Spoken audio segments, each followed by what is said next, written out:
From the beginning, I would like to agree with one of a very famous journalists saying that we are all living in the history textbook, actually. And I am sure that everyone is asking the question a lot of how about Moldova, how a small country can bring through the very long historical period when Moldova was considered by a more powerful and more bigger country like a subordinate one, how we can change it and how we can start the progressive, dynamic, digital and just happy development.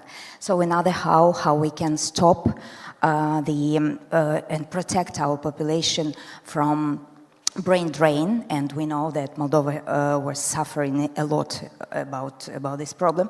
So how we can stop it and protect our population, and how we can propose an alternative to our population instead of the low specialized job all over the world, and missing, when our population is missing the children growing up. So we can say you that all of this how will be covered in the end of our panel. And so ABSL has a lot of smart idea to share with you. What we will do right now and right here, and very concrete way. So first of all, very concrete way of doing. The second one is our all ABSL resets is applicable right here and right now without expecting and waiting the bright future coming. So in actual situation with actual economical, political, all over the stuff, we have actual. And I hope that in the end of our panel, it will be obvious that we can do it. Yes, Moldova, yes, we can. So thank you. And now I am happy to present my brilliant colleagues. And first of all, I would like to invite at our stage Lilia Sinchuk-Engelen, the Honorary President of ABSL Moldova.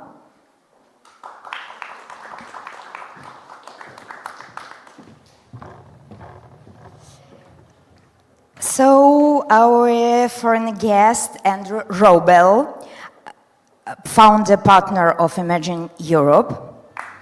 Thank you, Andrew, being with us today. Alexandru Cantar, Head of Investment Promotion Department at Invest Moldova Agency. And Daniela Vico, Country Manager at HSRs. So now I'm happy to pass word to Lilia, and Lilia will launch our panel sharing with us the local trends and industry resilience. Thank you, Olga. Good afternoon, dear friends of Moldova. Good afternoon, guest, business community. The representative of the state, and thank you to be with Moldova, and thank you to support the growth of Moldova.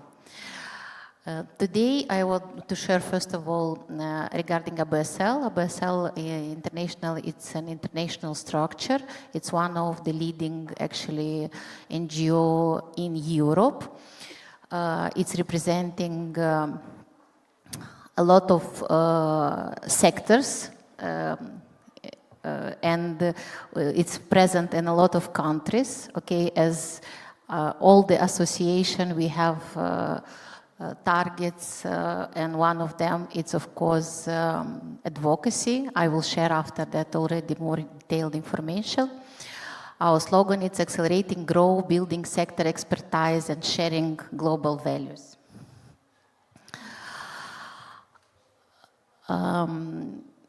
Regarding the sectors that ABSL International is representing is actually IT, administration, research and development, finance, marketing, supply chain operation, HR, operation services, procurement, custom services, outsourcing, and a lot of other services that actually can be done remotely or outsourced.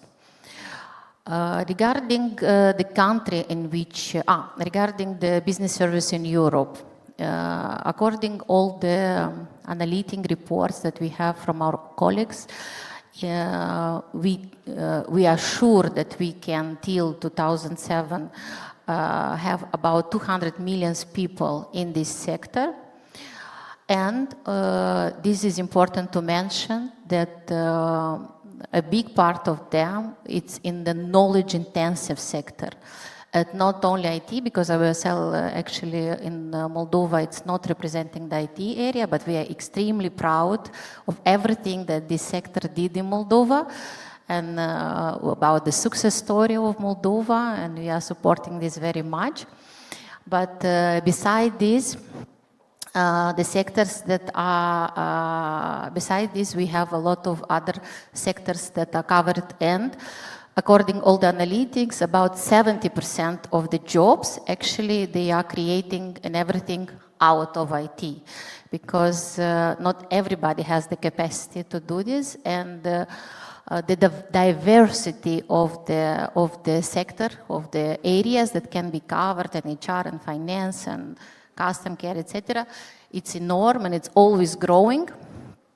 And actually the business services are covering every industry, because all the industry have something to outsource, and especially I will talk a little bit later about the concept of what is happening actually in the crisis with the outsource industry. Here you can see the country. Moldova joined the ABSL in 2021.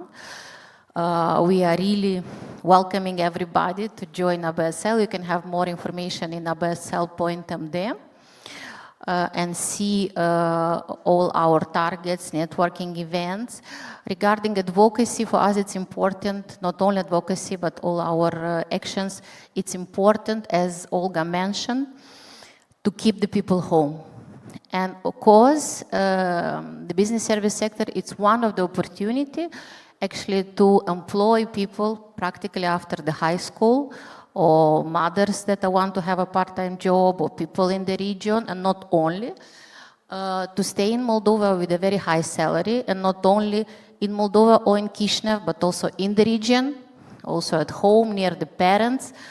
And this is extremely motivating for us, for ABSL Moldova, because now, according to the statistic, we have about 200 people per day that are leaving the country.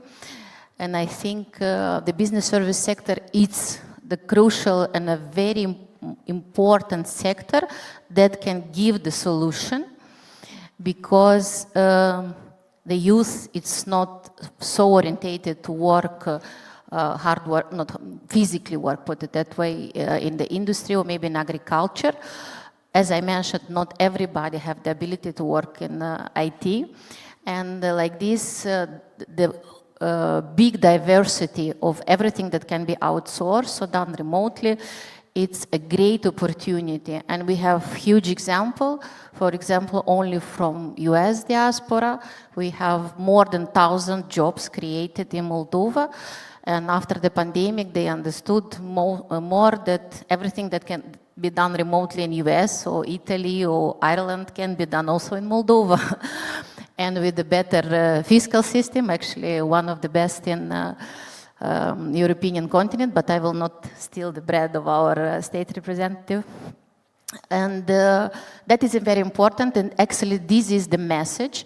And also the message that the outsource industry was born in the US, and we have the perception that a lot of people are seeing more like a student job, but okay, our colleagues will also talk about this, but it's an industry that can really employ people from high school or after the university till the, I don't know, the end of the career, and give a very, very, very good opportunity. And according to the economical expert studies done in Moldova, at least the salaries in our industry at least are 50% higher, but usually 2-3 times higher than the medium on the economy.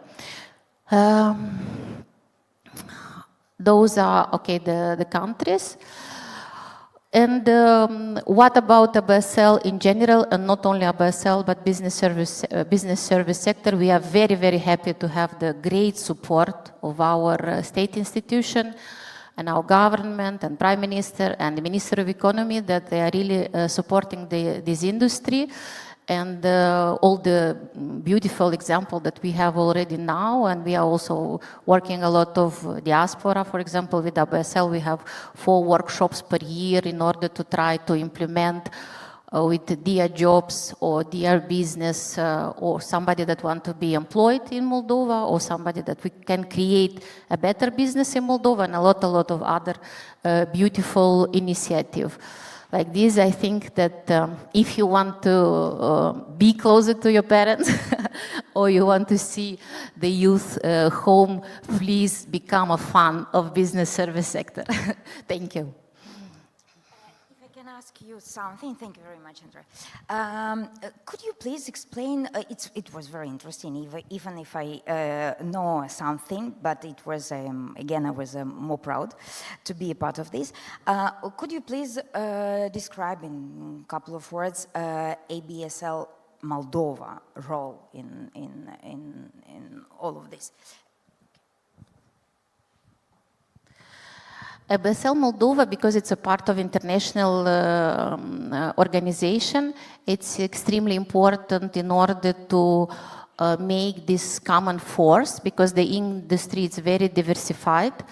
And the role of the ABSL is to put all these sectors together, that they can see each other as an industry. And also to promote this industry as a potential job, as an interesting job, as a well-paid job, as a long-term job, and of course to support our members and to support the entrepreneurs, because a lot of people that are working in international companies, they can create after that their own startups, because it's an easy startup to be created. And we have a lot of members in our associations that are actually small entrepreneurs working for exports and paying the taxes home.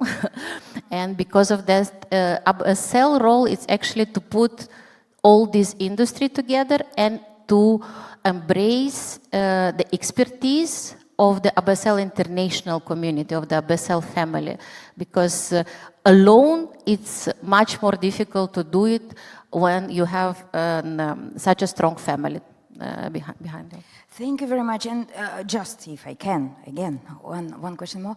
Why business services sector? I know, and it's enough well shared, that business services sector is considered like one of the most resilient one. So if you could explain why, per your opinion, it's like... I will try to do it short, you know, because every crisis, as somebody mentioned already from previous speaker, we have pandemic, after that we have energy crisis, after that we have in the region military crisis, we have crisis become already a normality, unfortunately, but every crisis, it's a problem and it's an opportunity. And everything that can be outsourced usually is growing in the crisis, because people, companies, they are trying to focus on their main core activity, and they try to outsource everything that can be done remotely, and especially after the pandemic. Even in US it was normal, and all of European, especially about the pandemic, they realized that a lot of stuff can be done remotely. And because of that, the more crises we have, the more job we have, in short. So we can be very rich, finally, with all the crises we have. If the industry is rich, the people are they are rich, and the country is rich, and the people are really happy and home. That is our main target, main purpose, put it that way. Thank you very much, Velina. Pleasure.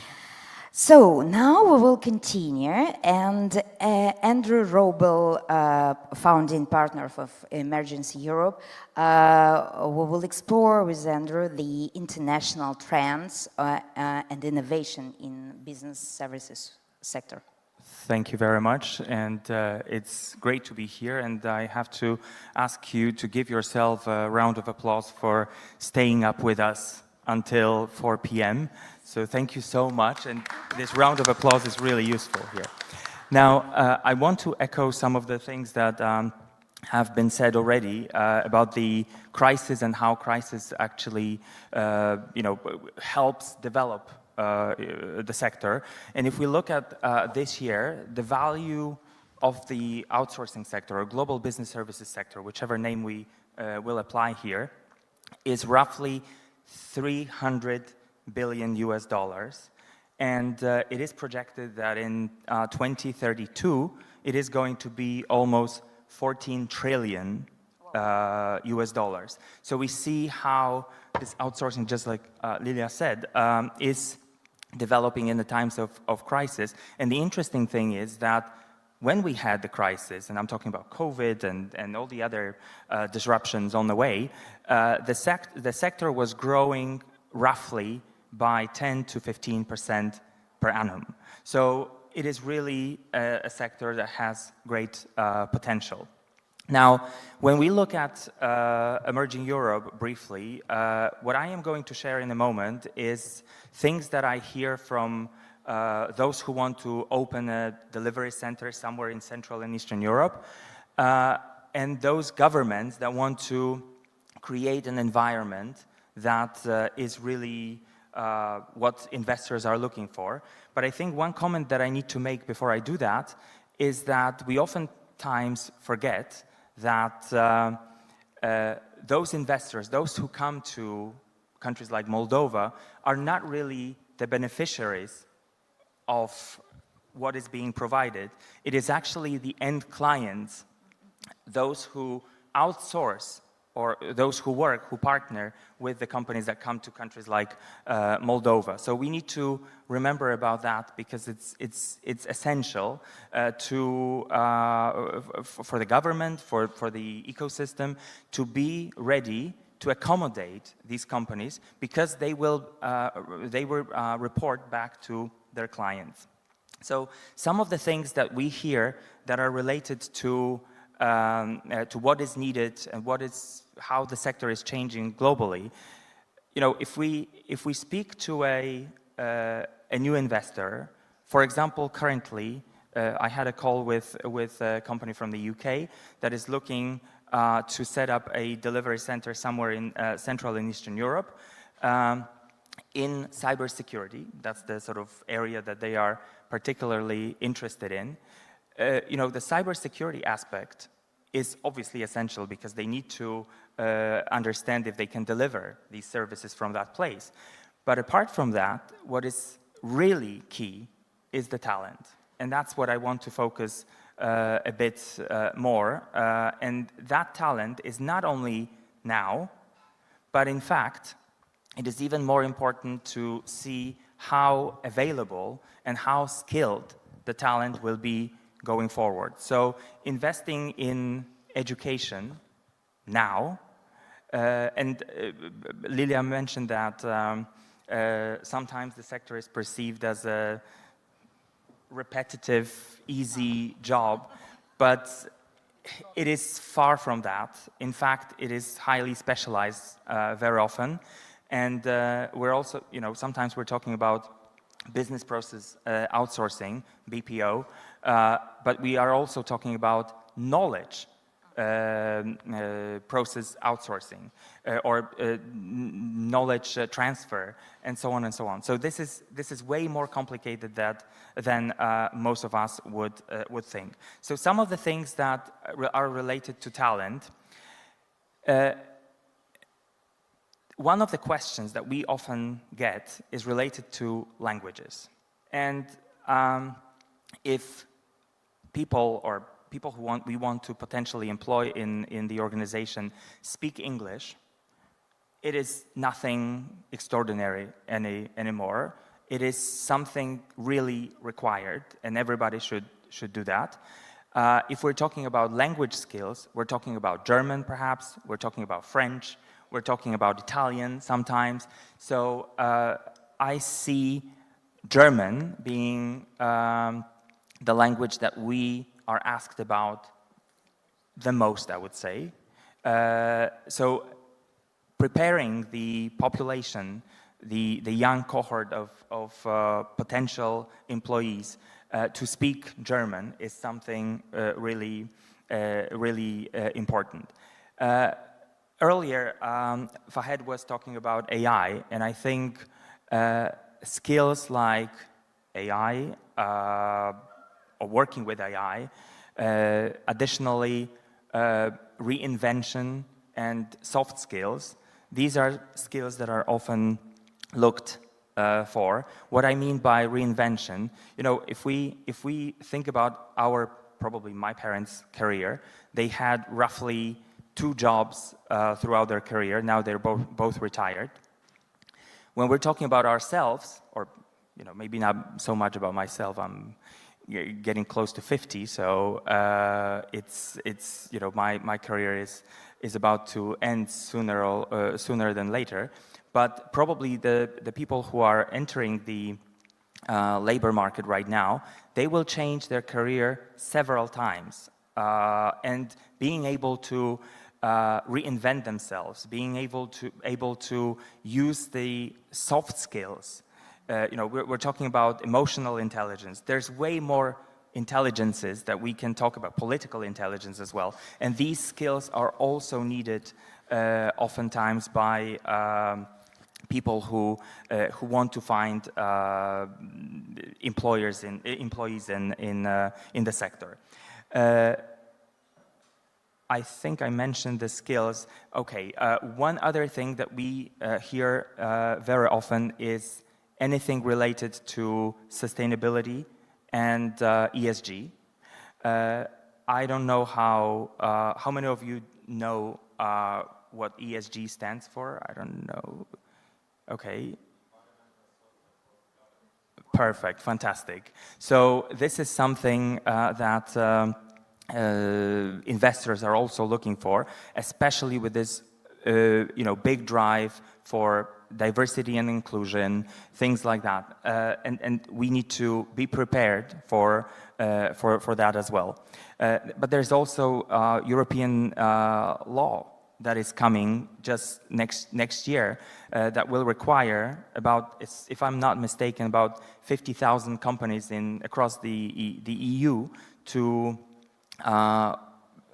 publish reports related to their ESG activities. So all these requirements from those who will outsource somewhere will be passed on to the companies that provide these services. So this is also something that needs to be remembered about.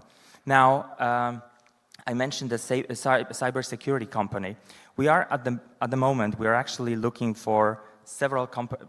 Actually one, but we're speaking with several companies, several providers of IT services, and we had a pitch from a company from Macedonia, and there was a list of requirements, a very detailed brief, and one of the things that they came back to us was a contingency plan or a disruption, you know, anti-disruption plan. So they weren't really familiar with what they need to be prepared for to continue providing services when something happens. And as we know, you know, there's more disruption happening now than ever, and there will be even more happening.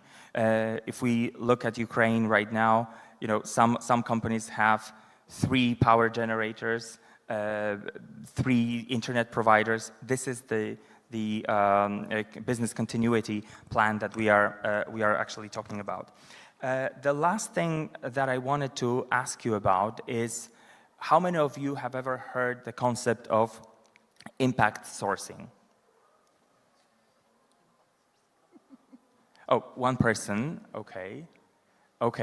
So this is also something that is becoming extremely popular among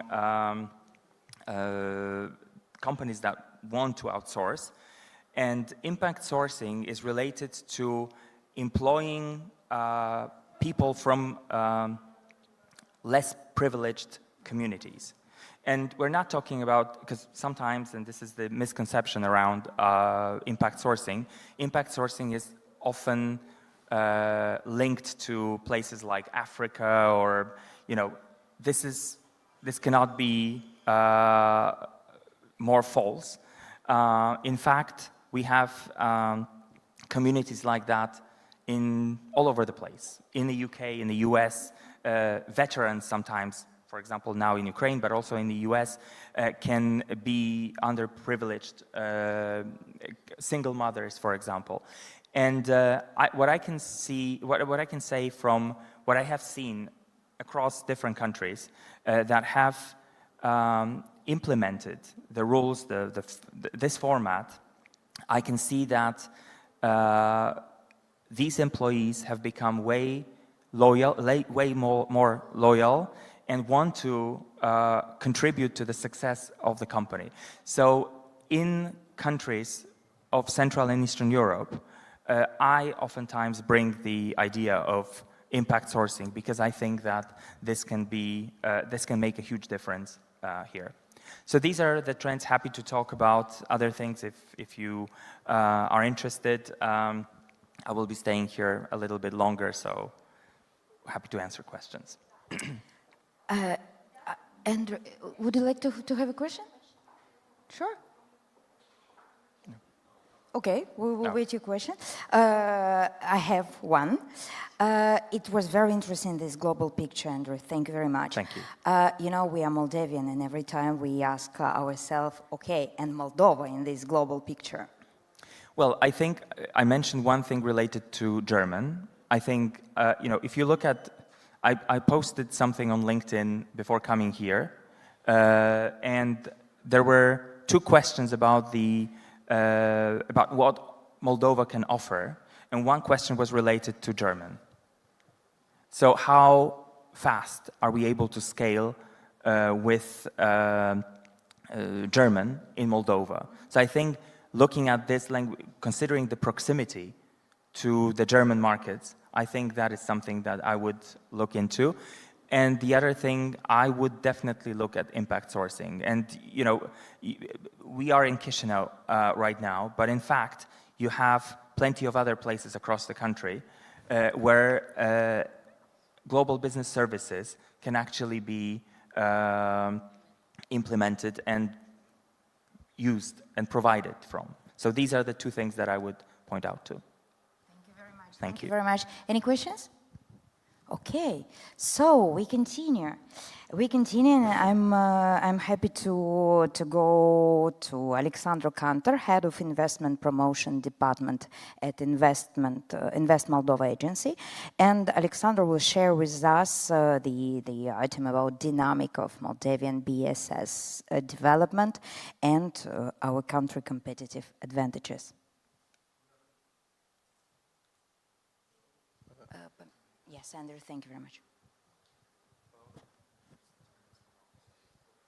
Can you hear me now? Yes. Good afternoon, and thank you very much for your... it's here.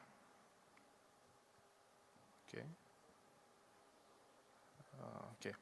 Yeah. Good afternoon one more time, and thank you very much for your invitation. I'd like first, as Andrew mentioned, thank you very much for being here. Even though it's 4 o'clock, there are a lot of people in this room, and this means that there's a real interest about BPO services in our country. And in line with this idea, I will just want to briefly say that BPO services in the Republic of Moldova not only influences the economy, but it also influences and has an impact for the business services growth in the world. BSS is a vital pillar for companies around the world. First of all, because we're talking also about companies overall who are looking forward to increase their efficiency, lower the costs, and focus mainly on the core of their businesses. And taking into account the competitive advantage and the importance and the focus on the wherever this is business services, support customer services, IT services, financial services, transportation, logistics. It's very important for them to be more competitive today and be more agile in the world where many everyday companies are opening and they're being more and more chasing one of each other.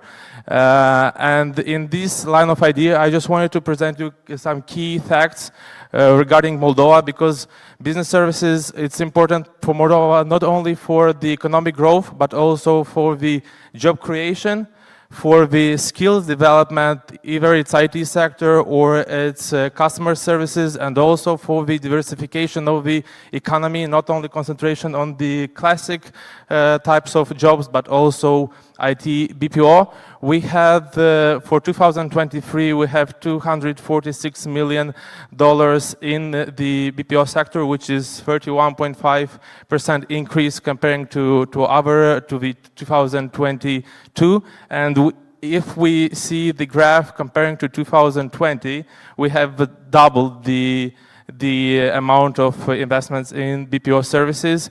For the Q1 of 2024, we have 8% increase.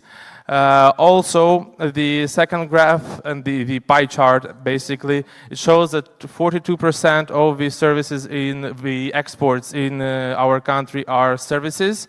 This includes not only BPO, but IT services, logistics, travel, because we're talking about travel and what this means. These are the our services for international companies for selling tickets.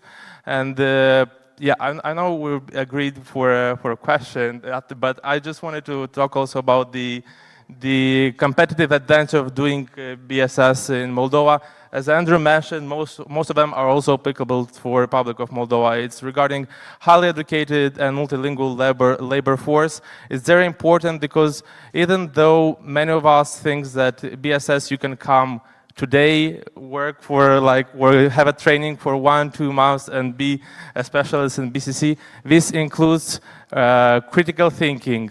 This includes language skills. We have in BSS more than 14 languages working. So this is great, and this means that we are well educated in this service, and you need a background to be in this area.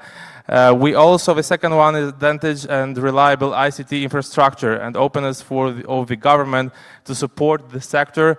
I have the next one, but they are in line with this idea with 7% flat tax in the MITP sector. And moreover, taking into account that BPO sector was included now in MITP, I think this will have an impact and growth for the sector, because many of us, even though they were not declared, they were working in the BPO services. I know personally people who now, after the BPO was included in MITP, they're eager just to go register and have the 7% flat tax. We have a proximity in both businesses and culture from the European market.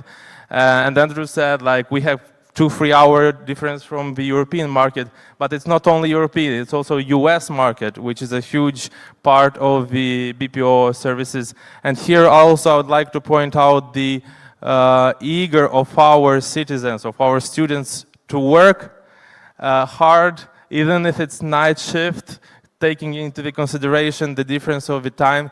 They are looking forward to work more and more. And a long time ago, I was also part of BPO, and I know how this works. And this is really, it's like a positive drug of doing this.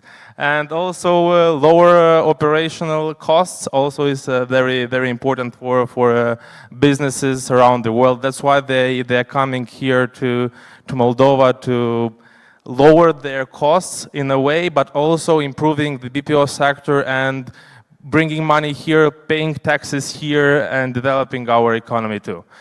So yeah, this is Yeah, briefly, maybe if you have a question. Yeah. Sure, for sure. If we could go for the Back, second yeah. slide, please. In my past, I was an auditor, so the figures always provoke my curiosity. So if we compare, for example, 246 million of dollar with our gross development product, it's about 1.5%, something about like this. Yeah. How you consider this figure comparing the GDP? Yes, in a way you're right, but on the other side, if you see the chart, it's growing every year. So taking into account 2020 being 126 million, today is doubled. And again, going back to the fact that right now BPO and companies are looking forward to externalize more and more their services, to concentrate on their core businesses and get more competitive advantage in their field. This, I guess, will go up and up, and the sector will increase more and more.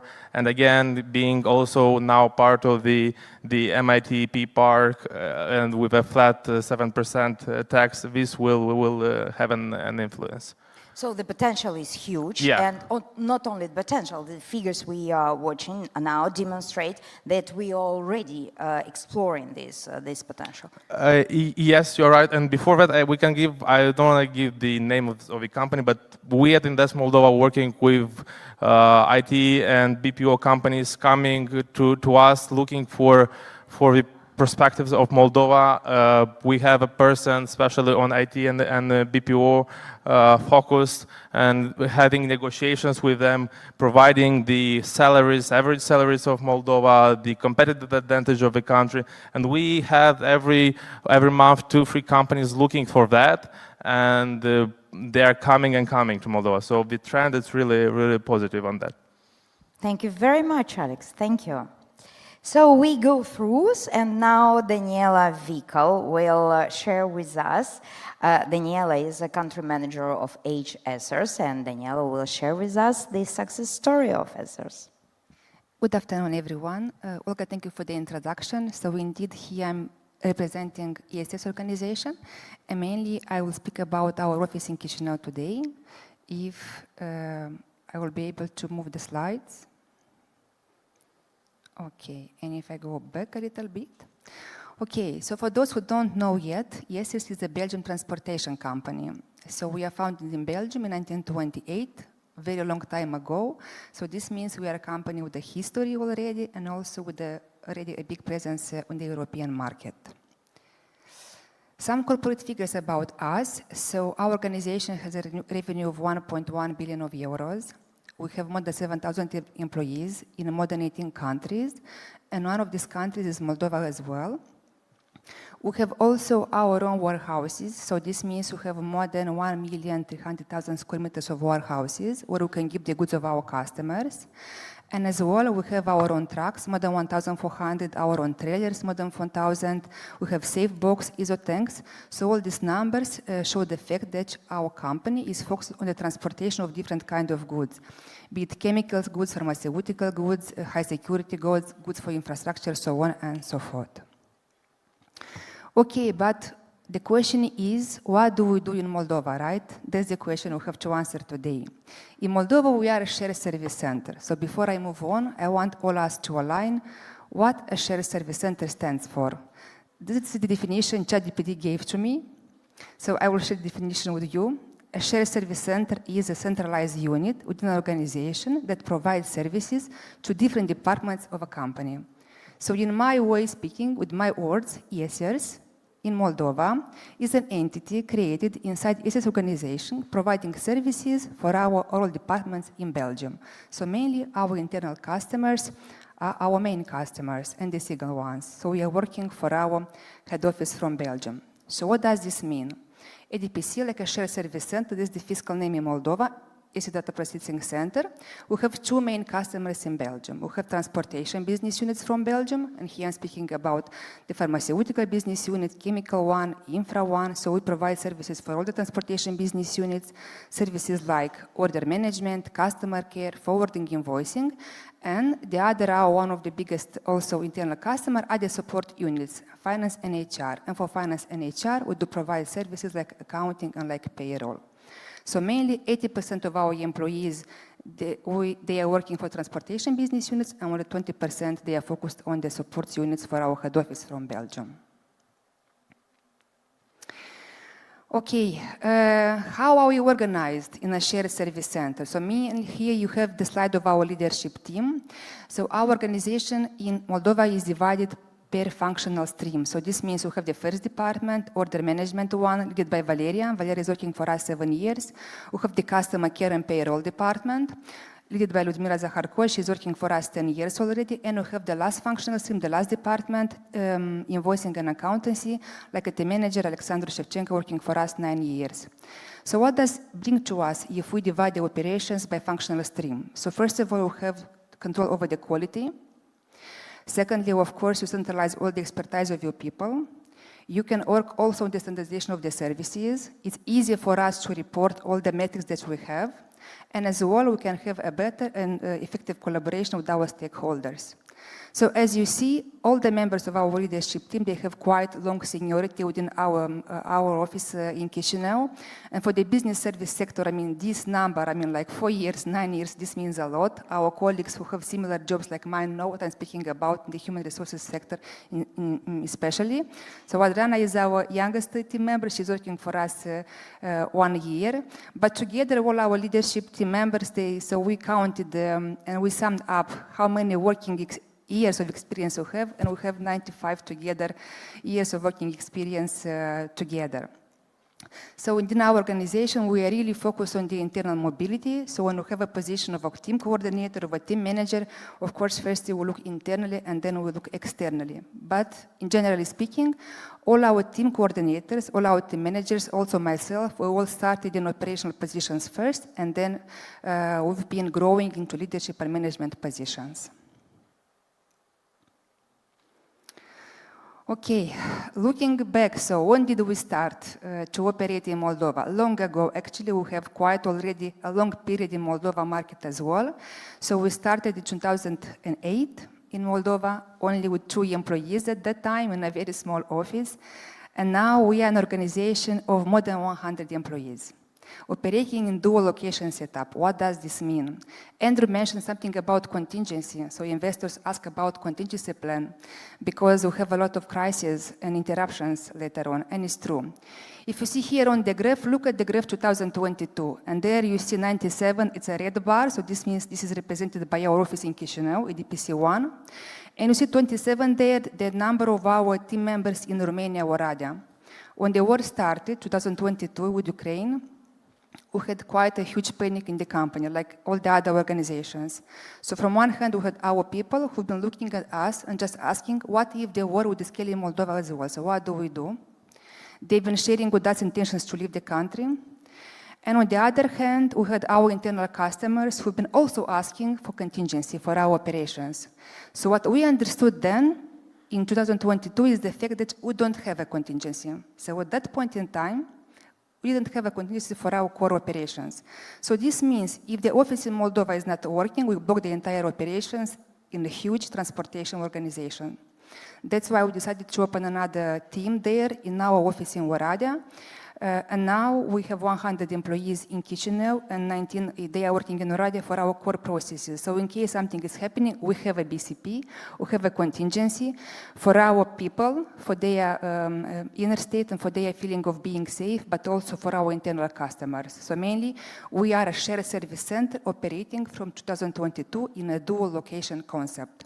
With EDPC1, like I mentioned, something in Chișinău, so this means in Chișinău we have a full portfolio of services. The management team, the leadership team is in Chișinău, while the team in Oradea, we have there only the core processes, the contingency, and this team is also reporting to our leadership team in Chișinău. And we are working like one virtual team. I know nobody likes numbers, especially at 4 o'clock, almost 5. Nevertheless, I will try to be very short. So I try to put numbers without graphs. At least maybe this way I can catch your attention a little bit. So here you have the numbers of our shared service center for last year. So we have the first department, order management, and we created manually more than 4,000 of orders. I know it sounds easy, order management, but believe me, it's not. Once you create an order, especially for pharmaceutical industry, you understand how difficult it is because the order can take up to 20 minutes, one order should be inserted in the system. So we are the department that receives the orders from our customers, and after we enter the orders in the system, we have another team in Belgium who mainly is planning the trips. So our dispatching services is located in Belgium.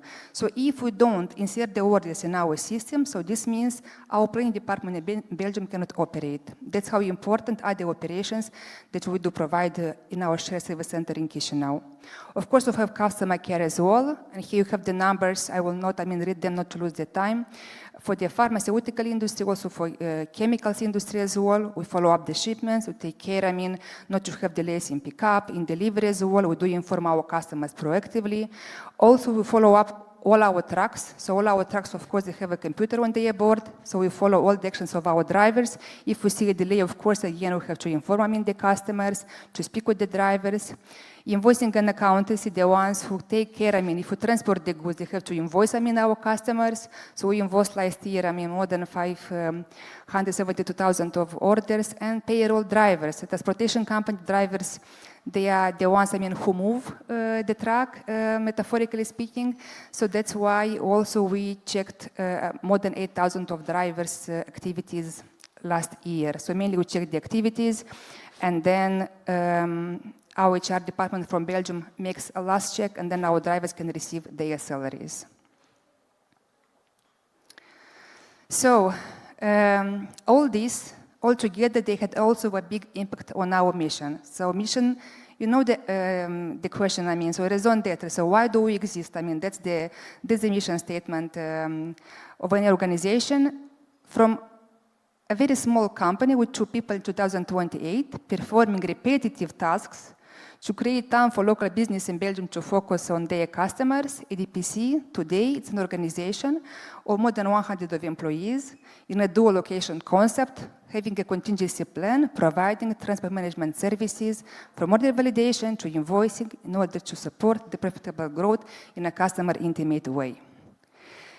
And if I am at the category success stories, because this was the topic of my presentation, and you would ask me which is the success ingredient, of course there are a lot: written procedures, standardization, optimizations, trainings, so on and so forth. But dear audience, the most important success ingredient from my point of view is the team. So every team member who comes every day in our office and provides work with high quality of the service to our internal customers, they are the secret. Because great things in business are never done by one person, they are done by a team of people. Thank you so much, Daniela, for such beautiful success story. I would like to ask you just the one question. So finally, you are the final person finishing our panel. So after all we hear today, could you please notify the group, formulaic group thinking idea that business services, it's like, let's say, repetitive, boring job. Is it finally myth or reality? Well, I think the success story of our organization tells the fact that it's a myth, not a reality. Nevertheless, I will try to give my point of view on this myth because I don't like this statement at all. Our sector is not at all about repetitive work only. It's more than this. If you look in the past, because I was in this sector from the very beginning, and I've seen how it was growing and evolving. If you look back at 10, 15 years ago, then can be this was the case. Because every shared service center, when it starts to operate, you start by what? By transferring simple work. So this means simple but very big volume at a low cost. So 10, 15 years ago, this was the case. Repetitive work on a low cost, low human capital cost. If we look now, what do we have? Was also mentioning about you, Alexandru, about the low operational cost. Yes, we are lower, but not as cheap anymore as we've been. So what we have now, so we're becoming more and more expensive. That's why with all the AI trends, everything that could be standardized, automated already was, because our sector, as other sectors as well, they are focused on working smarter and not harder. That's why all the repetitive work already was optimized. Oh yes, digitalization, yes, indeed, as well. If we look in our organization, ASRs group-wise, of course, we are trying to follow the same trends. If I look in my organization, I'm representing in a DPC, then I can tell you that we are trying day by day to optimize our services. So we are really building every day the continuous improvement mindset. Small continuous improvements long-term lead to remarkable results. This is our philosophy in our shared service center. We even have a file where we log on, yes, in Excel, the improvement ideas. At the end of the month, we have a tombola.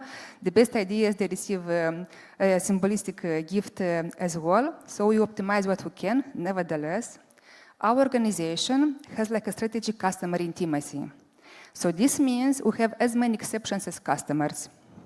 That's why I will give you an example. Last year we started a project. We wanted, the goal of the project was in the following way: to analyze possibilities of automation for our water management department. So this is one of our core services.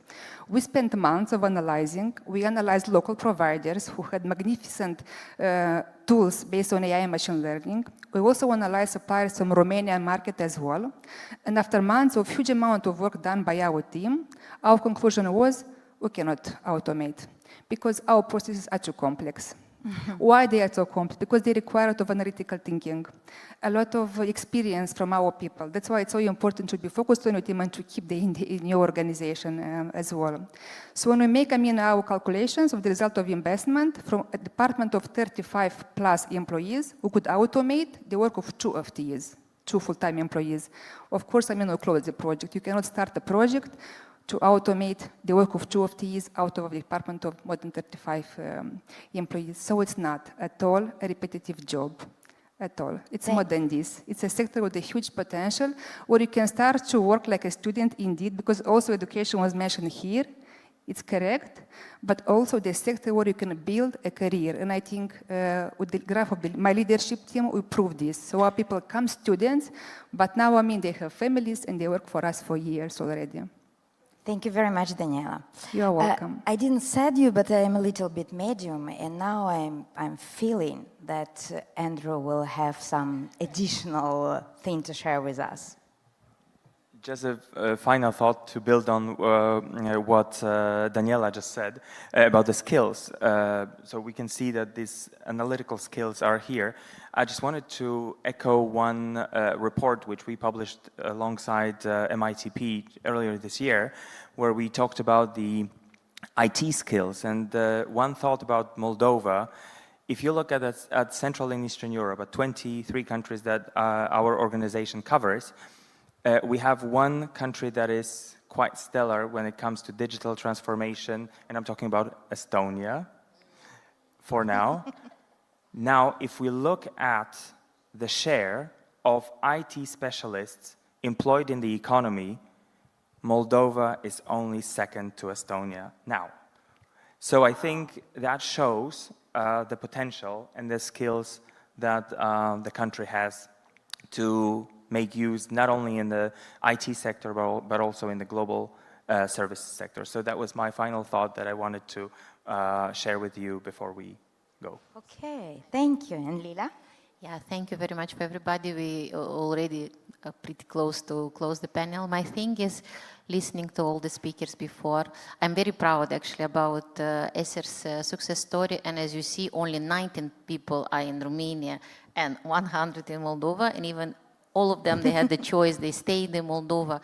And we have also different figures about productivity, cost, and that, and it's shocking that the numbers from Moldova are much, much better. Okay. And regarding the, I want to close with a small remark. You know, the motto of European Union is united in diversity.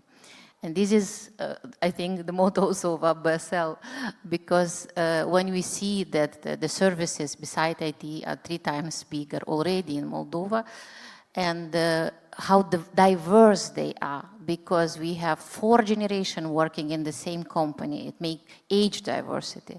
We have gender diversity. We have diversity about the activities, because it's really, really, really, really diverse. And that will be my, I think, my message. Let's be united in diversity, also in business service sector. Thank you very much, Lila. And I would like to say that unfortunately we have not enough time now, but we are here, and if somebody of you would like to be a part of our association, you are welcome. You can find all our social work, social pages and whatever. So we will be happy to talk with you, to share with you our experience, and we hope to be useful for you. That's why we are existing and we are working. Thank you very much. And now I would like to propose you to applaud to my brilliant colleagues. So Lila Sinchuk and Gelen, thank you very much. Andrew Robel, thank you. Alexandru Kanter and Daniela Vikal, thank you so much.